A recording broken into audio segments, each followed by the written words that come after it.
Itanong mo kay Soriano. Ang una ko pong tanong, tatanong ko lang ho kung ano. Tatanong ko lang, ang katanungan po'y ganito. Tanong ko lang po sa anak ko. How do you know if you're rightly dividing the word of truth or not? Biblia ang sasagot. Itanong mo kay Soriano. Magandang gabi ho, Ginoong Soriano. Ang sabi po sa Biblia, there is a time to be silent and there is a time to speak. At ngayon, Mr. Soriano, our time to speak has come. Hawak ko po dito ilang verses sa Biblia na nagpapatunay na once saved, always saved. Will you accept the challenge, Mr. Soriano? Same time, same venue. Kung pwede sa Biyernes. Na? Na once saved, always saved. Sabi nyo, hawak nyo na kayo. Hindi kayo na natin pag-usapan.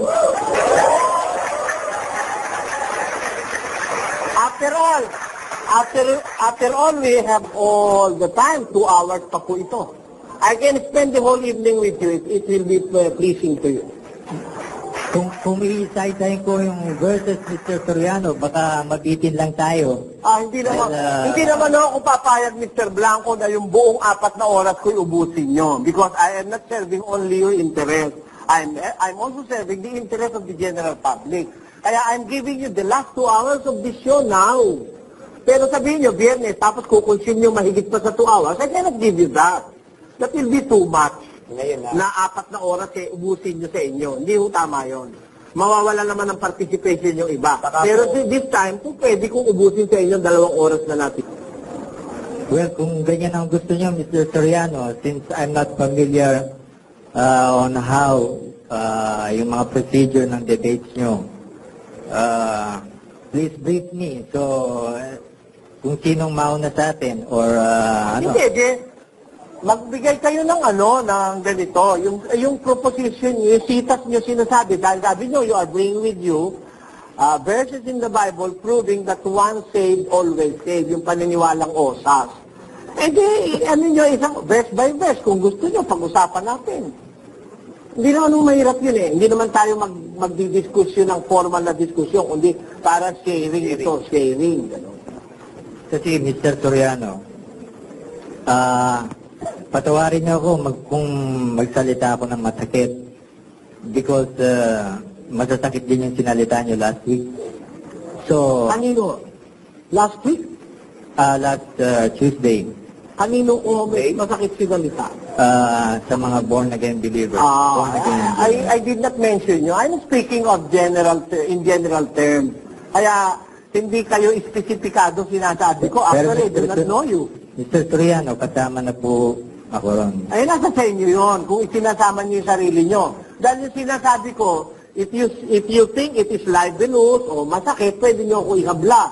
Pero ako, nasasabi ko, general ang aking pagsasalita. I'm not speaking to any particular group. I am speaking to all the viewers of this television show. Kaya, umpisahan na natin, sayang ang oras umpisahan na natin yung mga verses. Bueno, Mr. Soriano,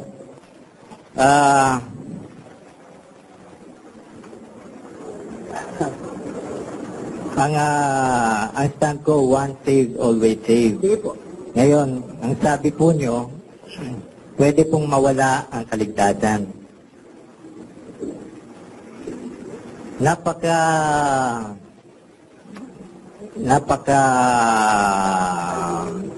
Napakahirap na i-accept yung Mr. Soriano.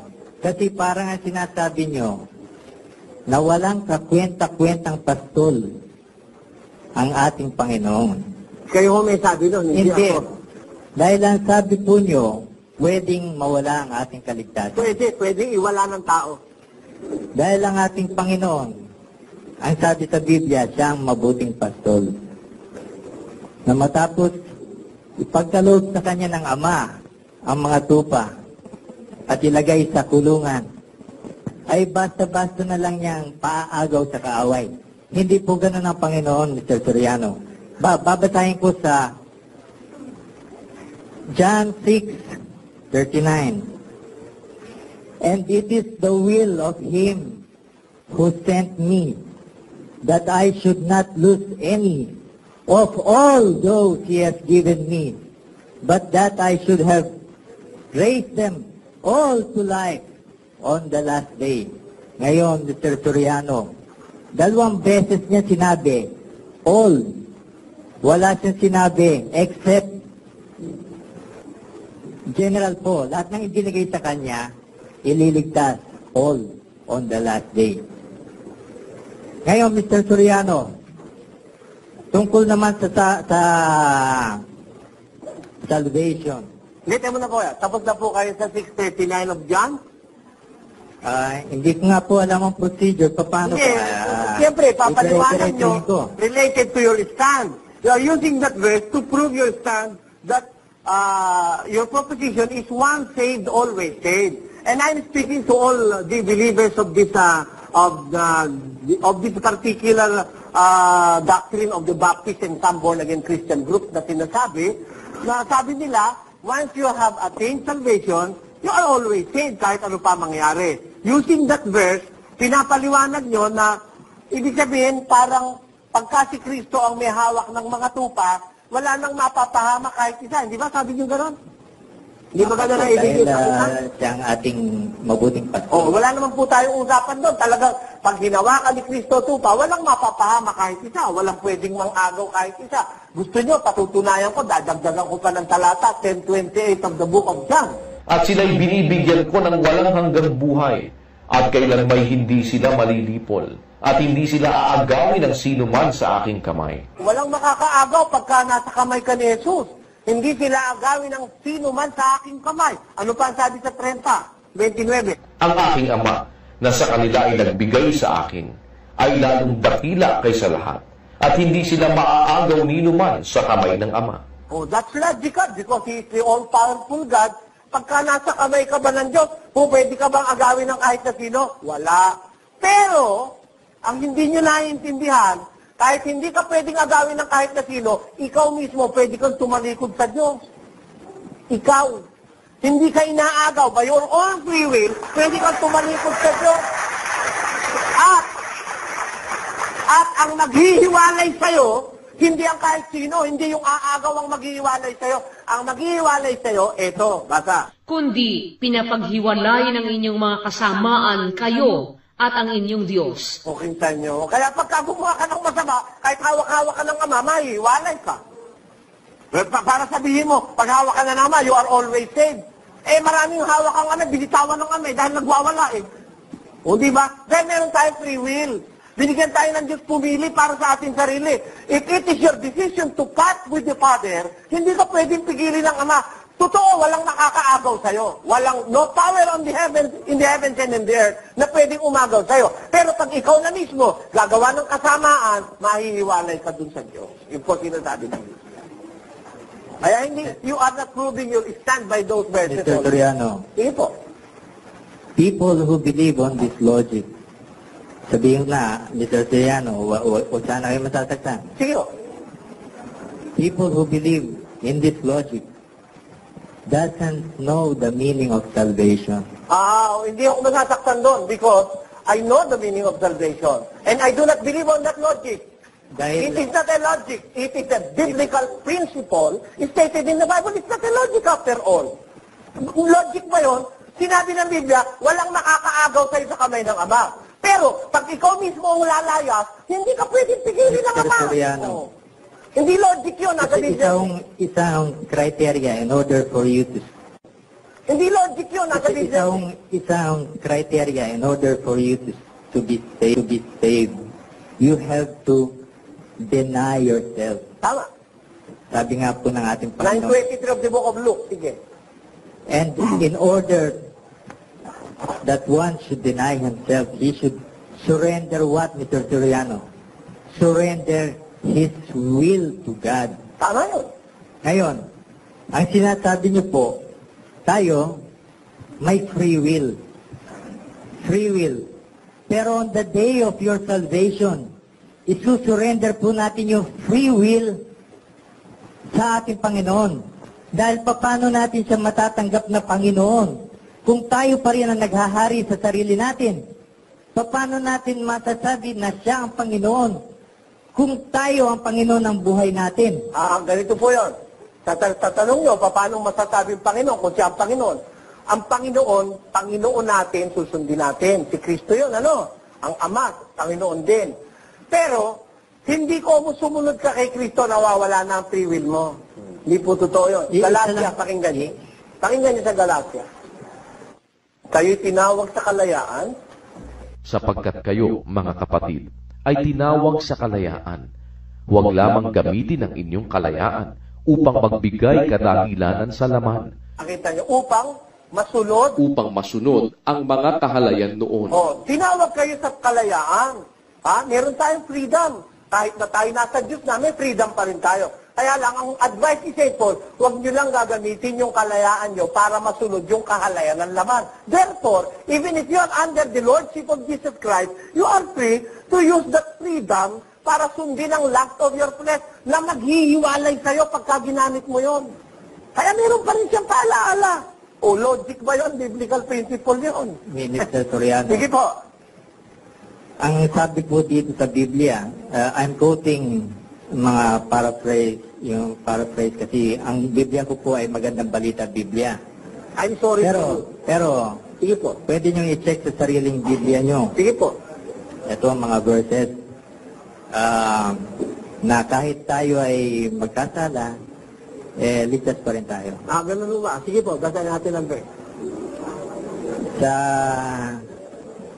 2 Timothy 2:13,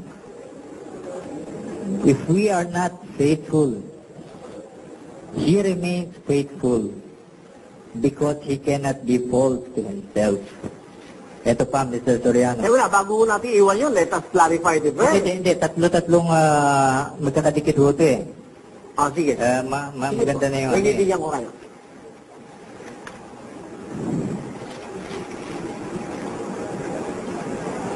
Sa 1 Corinthians 3:15, but if anyone's work is burned up, kunwari yung mga ginawa niyo sa lupa ay puro palpak, then he will lose it, but he himself will be saved. Sa 1 Corinthians 3:15. Ngayon, dito po sa sa Ephesians, meron pong nakasulat na guarantee. Ewan ko lang kung meron pong salitang guarantee sa Biblia nyo. Ito po ang guarantee. Sa Ephesians 4:30. For the Spirit is God's mark of ownership to you, a guarantee that the day will come when God will set you free. Ayun po, salitang guarantee. Ephesians 4:30. Kaya yung pong mga ligtas, may guarantee, Mr. Soriano, by His Holy Spirit. Ngayon, tanungin nyo, ikaw ba, nasa iyo ang Holy Spirit? Hindi ko kayo tatanungin. I want to clarify the verses that you use because you are using them in vain. You are misguided, you are misled. I don't know what spirit is guiding you, but certainly, I am sure that you are misguided by that spirit that is guiding you. Pakinggan nyo, ha? You cited 2 Timothy chapter 2, verse 13. You use chapter 2, verse 13. Let us read it in the vernacular. Mr. Soriano. Isa-isayin natin. 2 Timothy. Nga. Basahin natin yung binasa niya. Kung tayo'y hindi mga tapat, siya'y nananatiling tapat sapagkat hindi makapagkakaila sa kanyang sarili. Kung tayo ang wika hindi mga tapat, siya nananatili siyang tapat. Ano ibig sabihin? Kahit magkatala ka, ligtas ka pa rin. Itaas mo sa 12. Kung tayo'y magtiis, ay magaghahari naman tayong kasama niya. Kung ating ikaila siya, ay ikakaila naman niya tayo. Kita nyo, nagbabasa kayo, hindi nyo binabasa ang buo eh.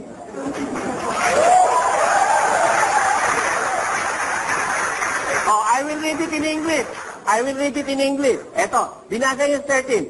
If we believe not, yet he abided faithful. He cannot deny himself. But if we suffer, we also shall reign with him. If we deny him, he also will deny us. How can you be saved when God is denying you?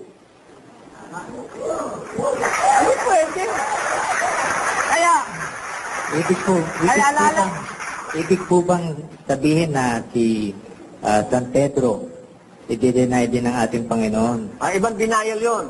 That is out of circumstances, by force of circumstances yon. Hindi sinasadya ni Pedro yon.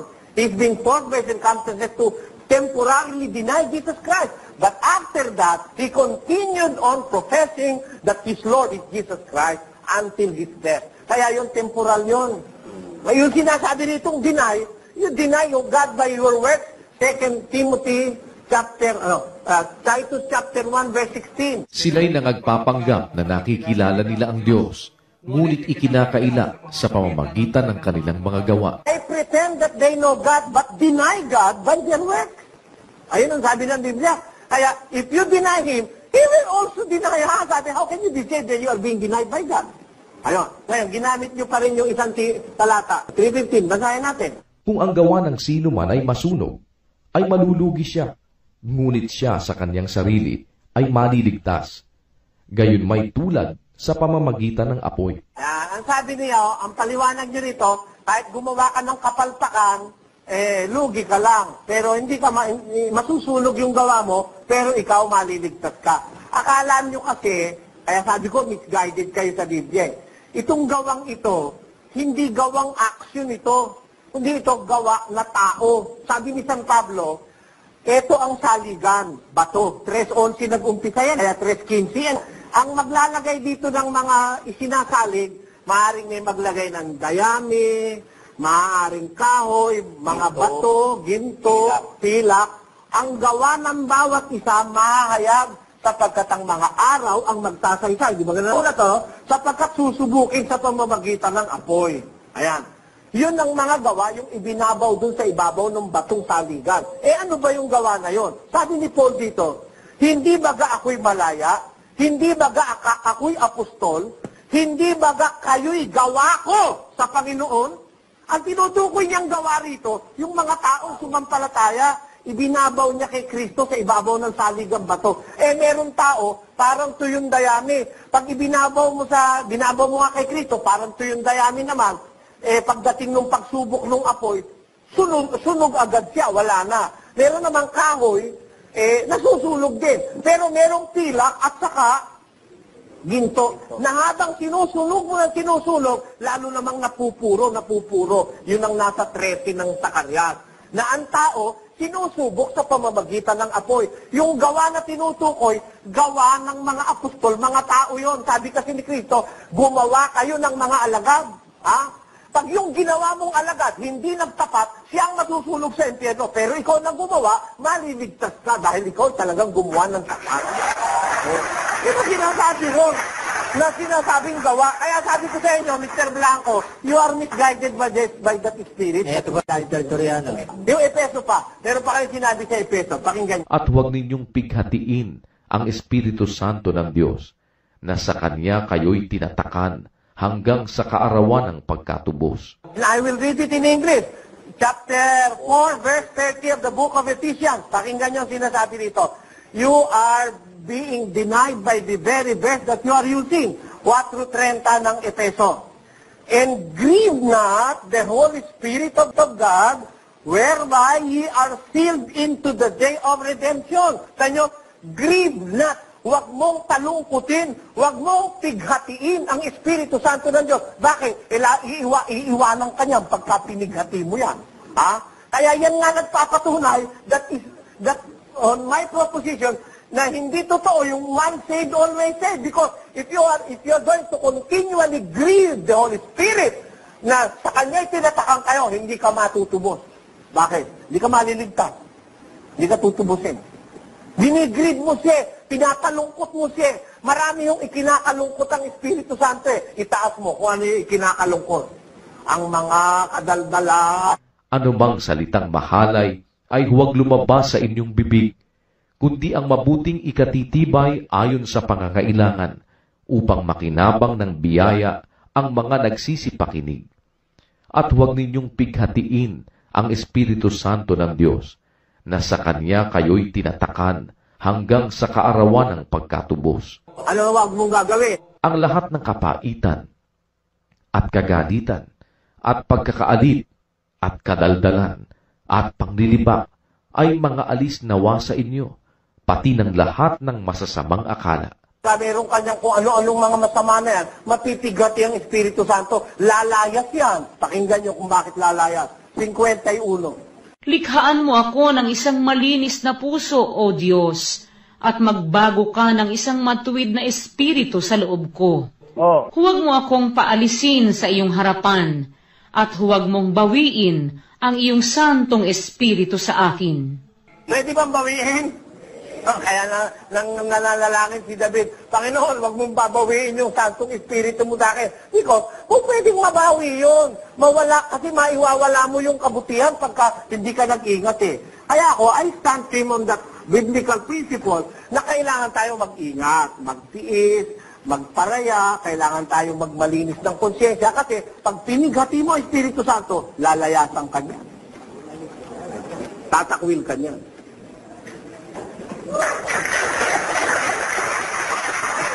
Sa Hebrews, Mr. Soriano, how do you explain sa Hebrews 13:5, 13:5, Hebrews. ang sabi po dito, I will never leave you nor forsake you.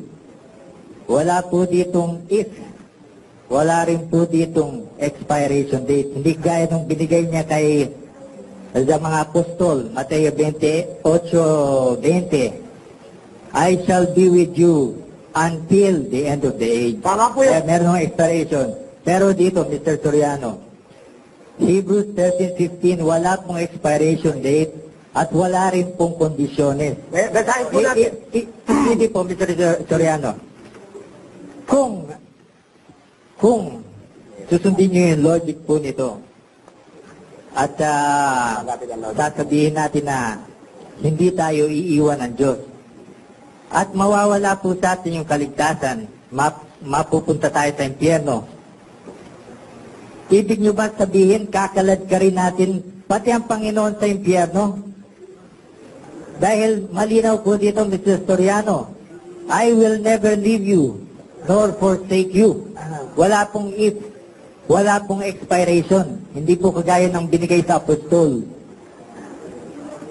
Tapos na po kayo. Ito po. Tama po yung verse na sinasabi nyo.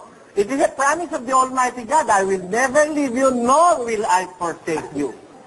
But, remember, no, even if God doesn't want to leave you, you can leave Him. Mr. Soriano, Ay, sandali lang po, di pa ako tapos. ito lang ibig po sabihin niya. Pinatapos ko kayo kanina, pabayaan niyo ako muna matapos. Tama yung talata, hindi kita pababayaan, hindi kita iiwan. Pero ang tao, kahit ayaw ang iwan ng Diyos, pwede mo naman siyang iwanan. Ang katunayan, basa, 28. Pasabihin yung walang wala, sabi niya, wala raw expiration, na-expire yun. 28:9. At ikaw, Salomon na aking anak, kilalanin mo ang Diyos ng iyong ama, at paglingkuran mo siya ng sakdal na puso at ng kusang pag-iisip. Sapagkat sinasaliksik ng Panginoon ang lahat na puso at naaalaman ang lahat na akala ng pag-iisip. Kung iyong hanapin siya, ay masusumpungan siya sa iyo. O yun, nasa sayo siya, hindi kanya iiwan. Kung naglilingkod ka ng sakdal na puso, hanapin mo siya, nasa iyo, hindi kanya iiwan eh. Eh ano nasabi? Ngunit, kung pabayaan mo siya, kanyang itatakwil ka magpakailanman. Kung may expiration ba wala? Meron. Hindi nyo lang pinasaliksik. Na-expire yun. Sabi niya, I will be with you always, I will not forsake thee. But if you will be the first one to forsake Him, He will reject you. He will, itatakwil ka niya, magpakailanman. Wala nang bawian yun. Kaya, huwag niyong papangasan, sabihin niyo, wala expiration, no? Sasaliksikin mo lang, andyan sagot eh. Mr. Soriano, Sige po. i-distinguish ko muna ang tupa sa kambing. Sige po. Sige po. Sa John 6:17, ito pertaining kay Judas. Dahil mahilig niyong i-quote na si Judas, isa pong alagad, nagsisi na, ba't nawala niyo sa kanyang kaligtasan? Sa John 6:17, nakalagay po dito, I chose the 12 of you, didn't I? yet one of you is a devil. Sa makatuwid po, sa symbolic terms, ang demonyo po ay kambing. Kasi may panalangin po ang Panginoon, Mr. Soriano. At alam natin na lahat ng panalangin ni Kristo ay dinidinig ng Ama. At ito ang panalangin niya sa John 17:9. I pray for them. I do not pray for the world, but for those you gave me, for they belong to you. Isa pong panalangin, kasi mahaba po itong panalangin ng Panginoong Jesus. Isa pong panalangin ni Jesus diyan, I protect them from the evil one. Hindi po ibig sabihin niyan ay physically, dahil marami pong Kristiyanong ipinapatay sa mga leon. Ang ibig pong sabihin diyan, keep them safe from the evil one spiritually. Ngayon, kung mawawala po ang ating kaligtasan, ibig sabihin po ay inisnab ng ating Diyos Ama ang panalangin ni Jesus. Dahil maliwanag po sa panalangin ni Jesus, to keep them safe from the evil one. Kung wala pong demonyo tutukso sa atin, at kung wala pong demonyo gagalaw sa atin, di siyempre, Mr. Soriano, wala pong magkukuha sa akin o mga akit na gumawa ng kasalanan. Dahil sa Philippians 1:6, sabi po dito, He who began a good work in you will be faithful to complete it. Hindi niya po ito i-abort. Maliwanag po yan sa Philippians 1:6. At ito lang, Mr. Soriano, ang pinakamahabang verse, actually verses, Romans 8:33 to 39. Kung papayagin. Sige po. Tuloy niyo. Napakahaba. Who will accuse God's chosen people? God Himself declares them not guilty. Who then will condemn them?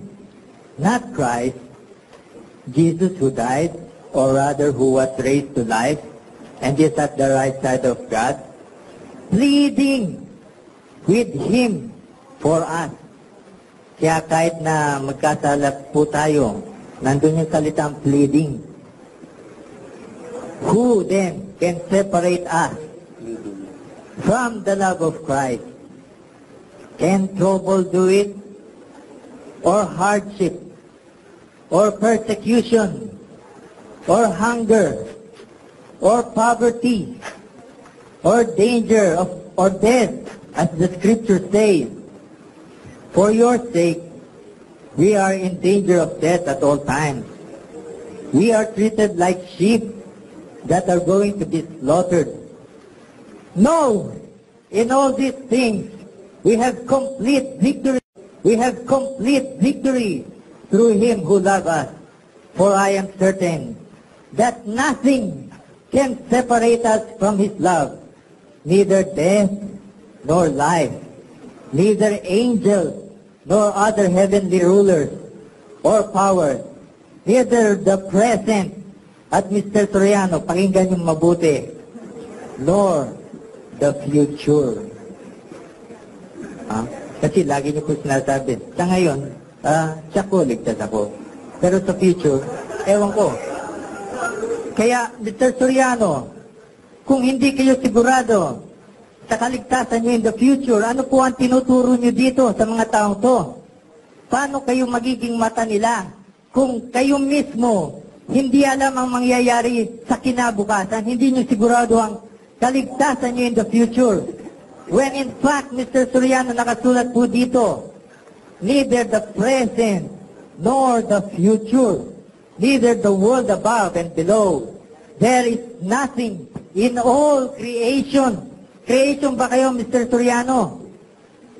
That will be able to separate us from God's love. Ngayon, kung magkakasala tayo, isa lang ibig sabihin no, Mr. Soriano, you were not saved in the first place. Tapos na kayo. Babasahin natin uli yung binasa nyo. Ako naniniwala na Ako naniniwala kasi na hindi lahat ng nagbabasa ng Biblia naiintindihan yung binabasa niya eh. Yan yun. Sabi mo kanina, parang nakaka-insulto ka pa, pakinggan mo, Mr. Soriano. Ando to, gusto mo, babasahin ko yan, walang Biblia eh. Gusto mo? So, papakita ko sa'yo, ha? Sa 8:35 na binasa mo, sundan nyo kung nasa Biblia nyo. Sino ang maghihiwalay sa atin sa pag-ibig ni Kristo? Nakibasa nga? Sino ang makapaghihiwalay sa atin sa pag-ibig ni Kristo? Tama o hindi? Ano yung maghihiwalay? Meron ba pwedeng maghiwalay? Sapagkat ako'y naniniwalang lubos na sa lahat ng mga bagay na ito'y higit pa tayo sa mapagtagumpay sa pamamagitan niyaong sa atin ay umibig. Bata. Tayo'y higit pa sa mga mapagtagumpay sa pamamagitan niyaong sa atin ay umibig. Ayun, tama yung sinasabi ko, no? O, ano yung hindi makakapaghiwalay sa atin sa pag-ibig ni Kristo? O, anong makapaghiwalay sa atin sa pag-ibig ni Kristo? Naniniwala ko, kahit ang kamatayan, kahit ang buhay, kahit ang mga anghel, kahit ang mga ibang nilalang, kahit ang mga kapangyarihan, kahit ang kababaan, kahit ang kataasan, kahit ang mga bagay sa kasalukuyan, kahit ang mga bagay sa darating, ay hindi makapaghihiwalay sa atin sa pag-ibig ng Diyos na kay Kristo Jesus na Panginoon natin. Basa. Sapagkat ako'y naniniwalang lubos na kahit ang kamatayan man, kahit ang buhay, kahit ang mga anghel, kahit ang mga pamunuan, kahit ang mga bagay na kasalukuyan, kahit ang mga bagay na darating, kahit ang mga kapangyarihan, kahit ang kataasan, kahit ang kababaan, kahit ang alinmang ibang nilalang, ay hindi makapaghihiwalay sa atin sa pag-ibig ng Diyos na nasa kay Kristo Jesus na Panginoon natin. Hindi kalitisin yung sinasabi ko, no? Kahit hindi ko binabasa sa Biblia. Kasi nandito na yun eh. O, tama naman yun eh. Tama yan. Wala namang makakapaghiwalay. Kahit kamatayan, kahit yung ngayon. Kahit si Mr. Blanco, hindi mo ko kayang ihiwalay sa pagtitiwala ko. Kahit darating, kahit yung kaapu-apuhan mo kung buhay pa ako noon, kahit yung sa bagay kay naharap, hindi pwede makapaghiwalay sa atin sa pag-ibig ng Diyos na kay Kristo Jesus. Tama yun, walang makakapaghiwalay. Pero yung ikaw sa sarili mo, pwede mong ihiwalay ang sarili mo kay Kristo. Walang makakapaghiwalay sa'yo. It's all yourself. But why? Because it is only your own self and your own free will that can judge for your future. Alam mo, pag hindi ka nag-iingat, huwag mo sabihin kahit magkasala ka. Kaya alam niyo yung mga Baptist, karamihan, hindi naman lahat, ano, at saka yung mga born again, hindi natatakot magkasala yan. Hindi tatakot. Kasi kahit magkasala, turo sa kanila, ligtas pa rin sila. Ganun ba yun? Pakinggan nyo sa unang Juan. Alam nyo kayo kung magbabasa ng Biblia, consider nyo lahat ng parte ng Biblia, huwag isang talata lang. Unang Juan, Kapitulo 5, versikulo 16. Pakinggan nyo na. Kung makita ng sino man na ang kanyang kapatid ay nagkakasala ng kasalanang hindi ikamamatay, ay idalangin siya at bibigyan siya ng Diyos ng buhay na ukol sa mga nagkakasala ng hindi ikamamatay. May kasalanang ikamamatay. Hindi tungkol dito ang sinasabi ko na idalangin niya. Pagka yung ginawa mong kasalanan, tepo ka. Bakit? May kasalanan na kang ikamamatay, hindi tungkol dito ang sinasabi ko, idalangin pa. Pati ipanalangin man, hindi mo dapat ipanalangin pag ang ginawa ng isang kapatid, kasalanang ikamamatay. Kapatid ang tinutukoy o hindi? Member ng church o hindi? Kung makita ang kanyang kapatid nagkakasala lang hindi ikamamatay, idalangin. Meron kang kasalanang ikamamatay, huwag mo nang idalangin. Sabi niya, bakit? Pagka ang kasalanan ikamamatay na, wala nang kaligtasan yun. You have lost your salvation. If you're going to sin, a sin which is worthy of death. Kaya, sa Biblia, kailangan mag-iingat tayo. Totoo, hindi ka pwedeng ihiwalay ng anghel. Hindi ka pwedeng ihiwalay ng iti kung meron mang iti, ano? Hindi ka pwedeng ihiwalay ng ibang nilalang. Hindi ka pwedeng ihiwalay ng kamatayan, ng buhay, ng kahit ano pa. Pero, pagka gumawa ka ng mabigat na kasalanan sa paningin ng Diyos, mahihiwalay ka. Sinabi ng Diyos inihiwalay kayo ng inyong kasalanan, kayo at ang inyong Diyos, nahiwalay kayo. Ang katunayan, 4 ng Efeso, na inihiwalay talaga ng kasalanan ng tao. Basa, sa versikulo 18. Na sa kadiliman ng kanilang pag-iisip ay nangahiwalay sa buhay ng Diyos. Nahiwalay o hindi? Pag sinabing nahiwalay, dati bang nasa Diyos? Dati. Na-save ba? Na-save? Na-save dahil nasa Diyos eh. Pero, nung nasa Diyos na umabuso, kasi ang paniwala, pareho sila ni Mr. Blanco kahit anong gawin, ligtas ka. Nahiwalay tuloy. Oh, yun ang masama. Pag inabuso mo, ay kaya dito sa Biblia, punong-puno ng warning eh. Tingnan niyo si San Pablo, apostol na yan, gumagawa ng milagro. Kaming dalawa ni Mr. Blanco, wala sa kalingkingan ni San Pablo. Pero ano sabi ni Pablo? 9:27 ng Korinto. Basa. Ngunit hinahampas ko ang aking katawan at aking sinusupil, baka sakaling sa anumang paraan, pagkapangaral ko sa iba, ay ako rin ay itakwil. Is there a possibility itakwil ng Diyos si Pablo? Meron. Kaya sabi niya, hinahampas ko katawan ko, sinusupil ko aking sarili, baka pagkapangaral ko sa iba, ako rin ay itakwil. Itatakwil o hindi?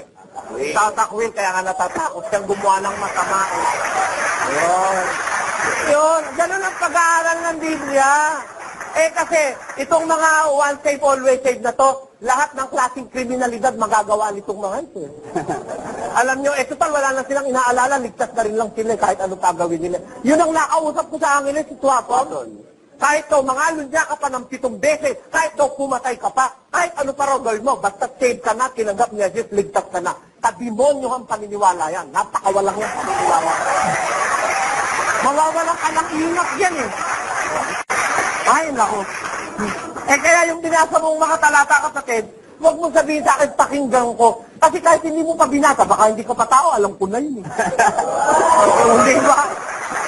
Pero, alam ko kapatid, na yung mga talata sa Biblia, may kasukasuan niya, may kasunod niyan. Huwag kang masyadong self-conceited. Eh mismo apostol na nagsabi, mag-ingat kayo, baka maiwala ninyo ang aming pinagpagalan. Maiwawala talaga, basahin natin. Mag-ingat kayo sa inyong sarili, upang huwag ninyong iwala ang mga bagay na aming pinagpagalan. O baka pagal ng pagal ang mga alagad, turo ng turo, baka maiwala mo yung pinagpagalan nila. Saan ba sila nagpagal? Sa tinapay na para sa buhay, di ba? Sabi ni Jesus magpagal kayo alang-alang sa pagkain hindi napapani. Sa kaligtasan yun. Eh baka maiwala di ka yung aming pinagpagalan, sabi ni San Juan. Kaya yun ang aming paniwala. Hindi ka masyadong dapat self-conceited. Although your assurance of salvation is assured by Christ because of His sacrifices, pero pag inabuso mo, itatakwil ka ng Diyos. Yun ang nakasulat sa Biblia. Mr. Soriano, Sige po. kaya ko po sinabi na makinig kayo, hindi po dahil nang insulto ko. Dahil alam ko pong mawawala kayo eh. Dito sa present, nor the future, neither the world above and below, there is nothing in all creation. Kayo po ba, Mr. Soriano, creation ba kayo? Oo, siyempre. Oh. Paano nyo masasabi na ikaw ang ano sa sarili mo, ikaw magpapahamak sa Hindi sarili ako mo? may sabi noon, ang may sabi noong Biblia. Mr. Soriano, Nothing in all creation. Remember? Nothing in all creation. Tama yun. Kasama na tayong Who is dalawa doon, Mr. speaking? Who is Soriano. speaking? After all, who is speaking in the certain verse? Is it not faithful? Tama po. Tama. And he is speaking to Christians, is that true? Di ba? To the Christians in Rome, tama hindi? Tama po. Oh, sabi niya sa mga Christians in Rome, walang makakapaghiwalay sa atin kay Kristo. Kahit kamatayan, kahit buhay, kahit anghel, kahit yung mga ibang nilalang, kahit nothing in all creation. Hindi tayo pwedeng hiwalay. Tama yun eh. I accept that as a biblical verse. Tama yun. Ang mali yung pagkaintindi mo, Mr. Blanco. Mr. Soriano, ito pa, isa. Tama yun na walang makakapaghiwalay sa'yo. Pero ikaw mismo, by your own free will, pwede kang mahiwalay sa Diyos. Ito pang isa, Mr. Soriano, yung salitang bleeding. Who was raised to life and is at the right side of God bleeding. Remember, Mr. Soriano, nung nagkasala si Judas. hindi nag-plead si Jesus. Why? Because he is not a sheep. Dahil nga kambing po siya eh. Sabi nga po dun sa Biblia, devil. Ngayon, tungkol naman kay Pedro, ganito ang sinabi niya kay Pedro. Wala po rito eh, kaya i-quote ko na lang. Simon, Simon, yung demonyo sa impyerno, gusto kang agawin, to sift you like wheat. Pero nanalangin ako sa iyo, Pedro, na tumibay ang iyong pananampalataya. Matapos na ikaw ay magkasala, ay babangon ka muli at pagtitibayin ng ating mga kapatid. Ayun po ang difference doon, Mr. Soriano. Kaya yung sinasabi niyong nagkakasala pa, sinasabi ko na nga, Mr. Soriano, they were not saved in the first place. Dahil kung ikaw ay nagkaroon ng enkwentro between the living God, knowing His power, knowing yung miracles, being a witness, tapos tatalikuran mo ang Diyos ganon-ganon. Napakahirap yon for a Christian, Mr. Soriano. Napakahirap. Dahil you have encountered yung kapangyarihan niya. Anong verse yan sinasabi mo na yan? Haka-haka mo na lang yung kapatid. Yung akin, hindi haka-haka eh. Si Solomon, si Solomon, nakita niyan 2 beses ang Panginoon. Close encounter, nakita niya. Pakinggan mo. At ang Panginoon nagalit kay Salomon dahil sa ang kanyang puso ay humiwalay sa Panginoon, sa Diyos ng Israel na napakita sa kanyang makalawa. Twice na nagpakita sa kanya, pero humiwalay si Solomon. Kaya nagalit ang Diyos eh. May possibility ba ng paghiwalay o wala? Pag sasabihin mo, mahirap. Mahirap ba eh? Naka-record sa Biblia. Kasi ang sa'yo, hirap kayo kapatid. Yung iyo, ano lang yun? Ano yun? Ligtas po si Solomon. Your own thinking mo lang, yung own thinking lang, wala sa Biblia. Naligtas po si Solomon. Ano po? Naligtas po si Solomon. Saan sa Biblia naligtas niya? Wala po rito sa... Saan nga sa Biblia? Saan verse? Mapapahiya ka diyan kapatid pag sinabi mo naligtas sa Solomon, nagalit nga ang Diyos kay Solomon, humiwalay ka. Doon po sa Queen of Sheba, dahil pinusto ni Jesus yung... basahin ko sa'yo, babasahin ko. Baka ko ito yung sinasabi mo. Sa Queen of Sheba sa Matthew. Tignan natin kung naligtas niya si Solomon. Magbabangon sa paghuhukom ang reyna ng timugan na kasama ng langing ito, at ito'y hahatulan, sapagkat siya'y nanggaling sa mga wakas ng lupa upang pakinggan ang karunungan ni Salomon. At narito, dito'y may isang lalong dakila kaysa kay Solomon. Kita mo, maligtas ba si Solomon dyan? Mr. Soriano, sino ang pinakinggan ng Queen of Sheba? Si Solomon. Kung nagkasala si Solomon, Mr. Soriano, at pinakinggan ng Queen of Sheba, anong logic yun, Mr. Soriano? Bakit? Nung pakinggan pa ng Queen of Sheba, nagkasala na si Solomon? Hindi pa noon, nakala mo. Alam mo kung kailan siya nagkasala? Asa? Kay hirap sa'yo. Masyado kang pangahas eh. Magtanong ka muna kay Soriano, matututunan.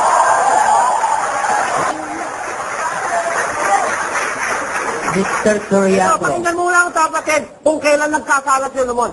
Sapagkat nangyari, nang si Salomon ay matanda na, iniligaw ng kanyang mga asawa ang kanyang puso sa ibang mga Diyos. Kita mo, hindi pa naman matanda si Solomon nung puntahan ng Queen of Sheba, no? Kaya pakinggan man siya ng Queen of Sheba noon. Alright, because he is a preacher sent of God. Nangangaral ng Diyos si Solomon. Pero nung matanda na si Solomon, na malapit ng maulyanin ng walang hiya. Ano na, iniligaw ng kanyang mga asawa, ang kanyang puso sa ibang mga Diyos. Kaya siya nahiwalay sa Diyos, nagalit ang Diyos sa kanya. O, doon lang, talo ka na doon sa proposition mong once saved, always saved. Mr. Soriano. O, sige. Kung may papakitang verse. Sige, pakita mo kapatid. Na kahit magkasala, ay sa Diyos pa rin tayo. Oo. Conforme sa kasalanan. Pagka ang kasalanan gagawin mo, hindi ma-intentional, na bunga lang ng kahinaan, kabiglaan, kamangmangan, pinatatawad ng Diyos yan. That's why Jesus Christ is pleading for us because of our sins that were not intentionally done.